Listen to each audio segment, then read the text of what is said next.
Le car, c'est l'élément central du voyage. Disons que c'est là que les échanges se créent. Et dans la démarche d'Agora, c'est l'essentiel. Ils viennent d'un peu partout, de Wallonie, de Bruxelles ou encore de Verviers. Ils sont d'horizons différents et pas uniquement en termes de partis politiques.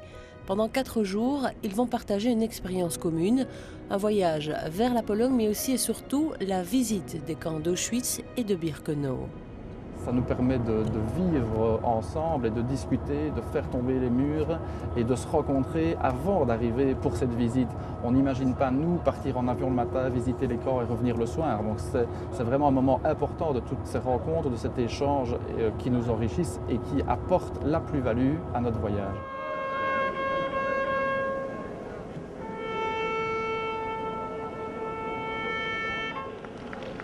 Cracovie, c'est une des plus anciennes et plus importantes villes de Pologne. C'est la capitale des rois avant Varsovie.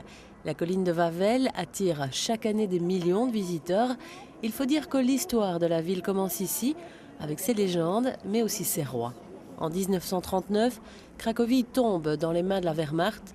Rien ne sera plus pareil. Hans Frank, l'administrateur allemand, avec le gouvernement nazi, vivait dans le château. Il a enlevé tout ce qu'il appelait le patriotisme des Polonais. Alors ils ont aussi détruit cette statue de Tadeusz Kościuszko.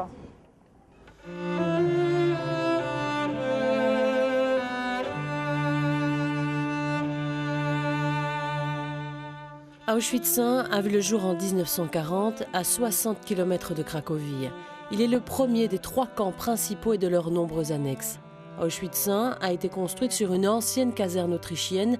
C'était un camp de concentration, mais il possédait une chambre à gaz et un four crématoire.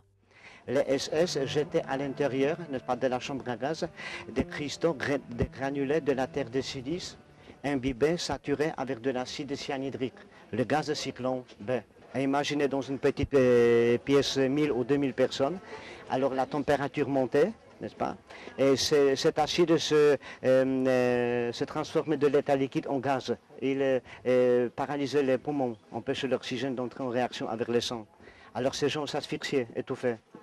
Parfois, il fallait mourir 20 minutes à peu près. C'est-à-dire ceux qui se trouvaient près des trous par lesquels on jetait, n'est-ce pas, les granules mouraient pratiquement tout de suite. Mais les autres qui voyaient le brouillard mortel montaient sur les cadavres, n'est-ce pas, pour avoir de l'air et pour respirer.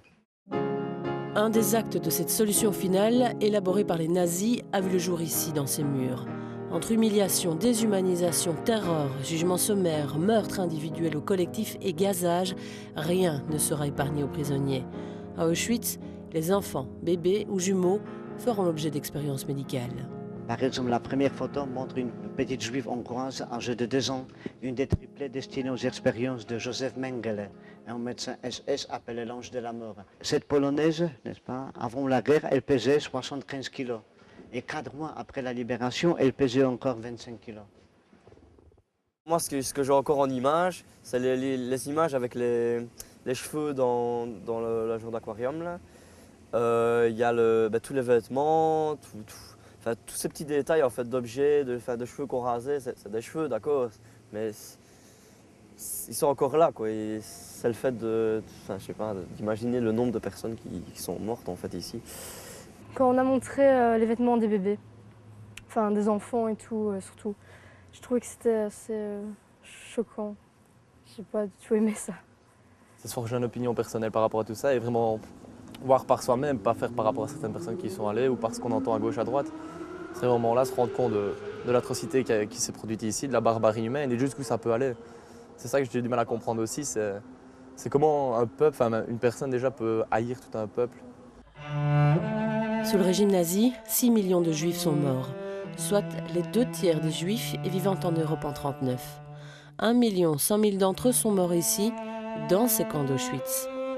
À plus de 60 km² autour des camps, aucun habitant n'était autorisé à s'approcher. Les premiers à entrer à Auschwitz étaient les Polonais eux-mêmes.